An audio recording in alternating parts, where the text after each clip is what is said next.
Het project waard vanmorgen officieel liepen op OBS de Eenstroom in Ljouwert. Hier is al wat langer dwaande met het promoten van wetter en maar succes.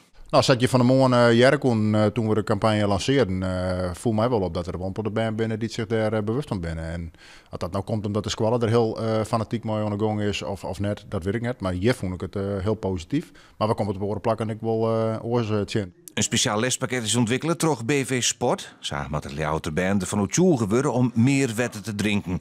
Al weten ze dat op de Eenstroom dus al. Want je hebt gewoon water nodig in je lichaam. Want het bestaat wel. Kijk, je lichaam bestaat wel heel veel uit water. Dus je hebt het wel je hebt wel nodig om te leven. Maar is het eens wel lekker? Andere dingen vind ik ook wel lekkerder. Wat is je lievelingsdrinken? Cola. Maar ik kan het ook niet elke dag drinken. Want waarom kan je eigenlijk niet de hele dag cola drinken? Het is ongezond, er zit ook nog te veel suiker in. Deze campagne richt het hem alleen nog op de band, maar mogelijk komt er ook een vervolgcampagne. Want ik de ouders matten on het wetter. Ouders zijn natuurlijk invloed op een band. Dat spreekt voor zich. Hè. Die maakt een goede voorbeeld, Jan. Die kan band stimuleren in dat wat ze drinken, dat wat ze eten, wel of net sporten. Dus ja, ouders binnen een belangrijke partij.